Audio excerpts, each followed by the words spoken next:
Kwasi Mbeki was one of the most successful cocoa exporters in West Africa, but you would never know it by looking at him. He lived simply, dressed humbly, and drove an old pickup truck instead of one of the many luxury cars parked in his hidden garage. While people around him saw just a quiet man with calloused hands and a gentle smile, behind closed doors, Kwasi was the mastermind behind Mbeki Global Exports, a billion-dollar company that shipped the finest cocoa beans across continents.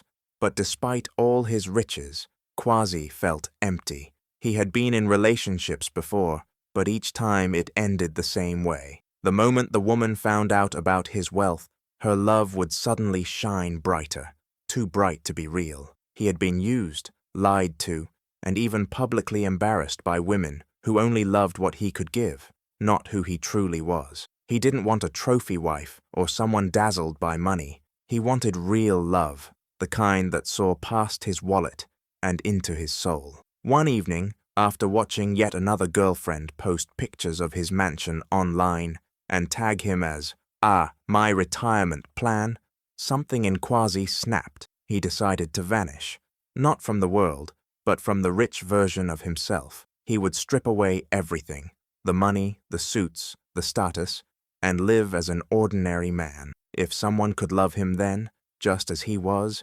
maybe that love would be real. And so, Kwasi began planning the greatest test of all, not for fame, not for games, but to find the one woman whose love wouldn't change with the size of his bank account. This time, he wasn't looking to impress. He was looking for truth. It was a warm Saturday afternoon in the heart of Kafue, and the town was alive with music, dance, and laughter. The annual Nyanda Arts Festival had drawn people from all over the region, and among the crowd stood Kwasi Mbeki, dressed in plain jeans and a faded shirt, quietly blending in. He didn't come for attention. He came to breathe. But then, someone, caught his eye. On the small wooden stage, with a sunset glowing behind her, stood Tebogo Nandi. She wore a vibrant red dress that flowed with the wind, her voice strong and confident as she performed a spoken word piece that held the audience in silence. Kwasi watched her, not just with interest, but with awe. Her words were sharp, her rhythm smooth, and her presence magnetic. She was not just beautiful, she was bold, unapologetic, alive. When she finished, the crowd erupted, but Kwasi stayed frozen, his eyes locked on her. Something in his chest stirred. He hadn't felt this in years. Later, as people mingled and music played, Kwasi saw her standing by a booth, laughing with strangers like they were old friends. He gathered his courage and introduced himself, not as the CEO, not as the Cocoa King, but as a simple electrician in town for work. Tebogo smiled, shook his hand, and joked that he didn't look like someone who fixed wires. They talked, laughed, and even danced a little as drums echoed through the night. From that moment, Kwasi was hooked. He felt something real, or so he thought. For the first time in a long while, he allowed himself to believe that maybe, just maybe, this woman could be different. What he didn't know was that Tebogo was about to be tested too, and the results would change everything. Kwasi knew that feelings could be deceiving. As much as he was drawn to Tebogo's charm and warmth, he needed to be sure. He couldn't afford another heartbreak over gold-digging lies. So he came up with a plan, one that would test the truth behind her smile. Instead of inviting her into his real world of boardrooms and mansions, he invited her into a much simpler life, one he crafted just for the test. He told her he was an electrician trying to get back on his feet after a rough patch. He said he had lost his job in the city and was now living with his cousin, Lutho, in a tiny 2-room house in the quieter part of Mpika. The house was real, one of his older properties, now barely furnished, dusty, and plain.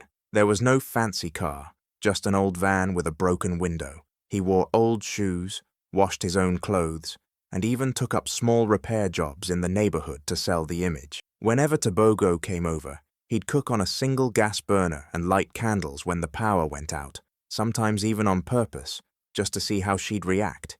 He paid for dates in coins, offered her street food instead of restaurant dinners, and never spoke of ambition or future riches. To his surprise, at first, Tebogo didn't complain. She laughed, helped him cook, and even brought him small groceries. She said money wasn't everything, but as weeks passed, little cracks began to show. She started asking questions. When would he find better work? Why was he so content with so little? And how come he had no drive? Kwasi listened carefully, his heart tightening. The test had begun, and Tebogo's true colors were slowly beginning to bleed through. At first, Tebogo played the role of the perfect partner. She smiled through the broken fan on hot days, helped Kwasi cook simple meals, and even encouraged him when he talked about taking small electrician gigs. She said love was about sticking together through hard times, and Kwasi started to believe she might be genuine.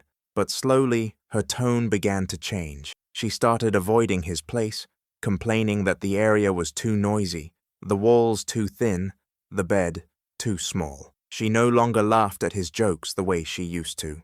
When Kwasi offered to take her to the night market for roasted maize and cold drinks, she sighed and said, "Can't we go somewhere proper for once?" Kwasi noticed the way she looked at his worn shoes now, with pity, even disgust. She began comparing him to other men, saying things like, "Even Sifo just got a promotion, and you're still fixing wires for change." Whenever his cousin Lutho joked about their bachelor lifestyle, Tebogo rolled her eyes. She started dropping hints about wanting a man with ambition, someone with goals and plans. "You're comfortable in your struggle," she told him one day. "That's not attractive." It hurt Kwasi more than he expected, not because of what she said, but because she had revealed what he feared most, that her patience was only temporary. The love she offered came with conditions. The support she gave had a deadline. It wasn't real. It was borrowed affection, waiting to be returned with interest once wealth appeared. Kwasi stayed silent, watching, taking mental notes. The woman he thought might be different was showing the same signs he'd seen before, and the truth was unraveling faster than he could pretend. It wasn't long before Tebogo's words turned into actions. She no longer tried to hide her disappointment in Kwasi. When her friends came around, she introduced him as the guy who fixes plugs, and laughed when they asked if he was her handyman. One day, while they were out at a small local cafe, her friend Palisa asked what he did for a living, and Tebogo, without hesitation, replied, "Oh, nothing serious, just some odd jobs to get by." Kwasi sat there, feeling invisible, humiliated. The woman who once admired his simplicity now treated him like an embarrassment. She started showing up less often, and when she did, she was glued to her phone, giggling at messages she wouldn't explain. Kwasi didn't need to ask. He had already heard whispers around town. Tebogo had been seen stepping out of Lunga's luxury SUV, the same Lunga known for flaunting gold watches and loud money. He ran a series of loud lounges in Lusaka and loved attention, the complete opposite of Kwasi's quiet nature. Word spread quickly. People said Tebogo had found herself a real man. Kwasi felt it all. The betrayal, the disrespect, the coldness, and worst of all, she didn't even try to hide it. She stopped answering Kwasi's calls on weekends and claimed she was busy working on herself. But he knew the truth. She was with Lunga, smiling, posting photos from fine restaurants, using captions like, "Finally, I'm treated like a queen." It was painful, but it was also clear. Tebogo had failed the test. She wanted the lifestyle, not the love. She didn't see the man in front of her, only what he could provide. And Kwasi, heartbroken but wiser, knew her part in his story was coming to an end. Zenzele had been watching everything from the sidelines. He was Kwasi's cousin, but more than that, he was his brother in spirit, the only person who knew the real truth behind the humble disguise. He had helped Kwasi turn their old family house into the perfect setup for the test, and for weeks he kept quiet as Tebogo's behavior started to shift. But one evening, as they sat on the front step eating roasted peanuts, Zenzele couldn't hold back anymore. "Bro, maybe it's time to stop," he said gently. "You've seen who she is. What more do you need?" Kwasi shook his head, eyes staring into the dim sky. "Not yet," he replied. I want to see just how far she'll go, if she ever looks back, if there's anything real in her. Zenzel frowned, concern written all over his face. What if you break your own heart trying to prove what you already know? He asked. This isn't just a game, Quasi. You're bleeding, and you keep letting her twist the knife. But Quasi was firm. He had been hurt before, used, lied to, celebrated only for his money. He couldn't afford to be fooled again. This is my last test, he said. After this, I'll know. No doubts, no questions. Zenzel sighed. He wanted to protect his cousin, but he also understood. The pain of not knowing someone's true heart was heavier than any heartbreak. So he nodded and said, All right, but just remember, don't lose yourself while trying to expose someone else. Quasi nodded silently. The test wasn't over. Not yet. He needed to see it through, not for revenge but for peace. And something inside him whispered, the final moment was coming soon. The night that changed everything was supposed to be a quiet one. Quasi had planned to spend the evening fixing a neighbor's generator, but Tobogo called, sounding unusually cheerful. There's a dinner party, she said. Dress nice. I want you to meet some people. Quasi borrowed a clean shirt from Zenzele and showed up on time, still hopeful. Maybe she wanted to apologize. Maybe she was ready to be honest. But the moment he stepped into the fancy restaurant, he felt it.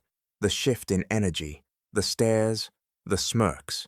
And then he saw him, Lunga, sitting beside Tobogo, smiling like he owned the world. Tobogo didn't even flinch. She introduced Quasi as the friend who helps around with lights and wires, like he wasn't the man she once called her soulmate. People laughed, awkwardly at first, then louder when she added, He means well, but let's be real. Not every man is meant to be successful. Quasi sat frozen. The woman he cared for had just thrown him to the wolves for entertainment. Lunga is opening another lounge in Kigali, she said loudly, touching Lunga's arm. That's what real ambition looks like. It was more than betrayal. It was a public execution of everything Quasi had tried to believe in. He looked around the table, at the fake smiles, the empty laughter, and Tobogo's prideful smirk. She had chosen flash over heart, money over meaning. She thought she was humiliating a poor man, but she had no idea who she was truly mocking. Quasi said nothing that night. He stood up quietly, gave a small nod, and walked out. But what Tobogo didn't know was this. The story wasn't over. In fact, it was only just beginning. Just a few days after that humiliating dinner, the city buzzed with excitement about the biggest charity gala of the year. The venue sparkled with lights, luxury cars lined the entrance, and cameras flashed as the rich and powerful arrived in designer suits and glittering gowns. But the moment that stole the night was when a sleek black car pulled up, and out stepped a man in a tailored navy suit, calm, confident, and sharp. Quasi Mbeki. Gasps echoed through the crowd as whispers ran wild. People who had once looked down on him now stared in disbelief. He wasn't just anyone. He was the surprise guest of honor, the billionaire CEO of Mbeki Global Exports, a cocoa empire that stretched across 3 continents. Cameras followed his every step as he walked with quiet grace, nodding politely, shaking hands with governors, business magnates, and top journalists. Inside the gala, as the announcer took the stage, Tobogo, dressed in her most expensive gown, clinging to Lunga's arm, almost choked when she heard the words, Tonight we celebrate a man of vision, humility, and success. Please welcome our keynote speaker, Mr. Quasi Mbeki. The entire room stood as Quasi took the microphone, his eyes calmly scanning the audience until they landed on Tobogo. Her face dropped, frozen in shock. Lunga shifted uncomfortably beside her. Quasi didn't mention the betrayal. He didn't need to.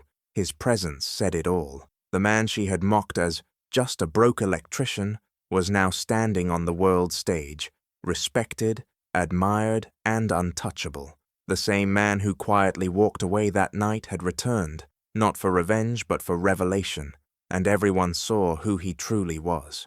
As the applause echoed and the room buzzed with admiration, Tobogo's world crumbled. She could barely breathe, her hands shaking as she stared at Quasi, The same man she had called worthless now stood as a symbol of power, grace, and real success. Desperation crept into her heart. She quickly excused herself from Lunga's side and rushed toward Quasi after his speech, calling his name sweetly like nothing had ever gone wrong. "Quasi, please, can we talk?" she asked, her voice trembling, eyes pleading. But Quasi didn't flinch. He looked at her with calm eyes, then stepped back, gently taking the mic once more. "You know," he said to the crowd, "there's something I didn't mention in my speech." The room quieted instantly. All eyes turned to him.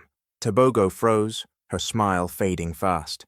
"A few weeks ago, I was called a broke man," Quasi continued. "Not because I had no dreams, but because someone thought I wasn't worth respect without a big bank account." The crowd murmured. Tobogo's eyes widened, but she couldn't move. "I disguised myself to see what love looks like without money, and I learned that some people love you only when they think you can offer them status, gifts, a flashy lifestyle." He turned slowly to Tobogo. "But real love, it doesn't mock you. It doesn't cheat behind your back. It doesn't throw you away in public." Silence filled the room. Tobogo tried to speak, but the weight of her own shame kept her lips locked.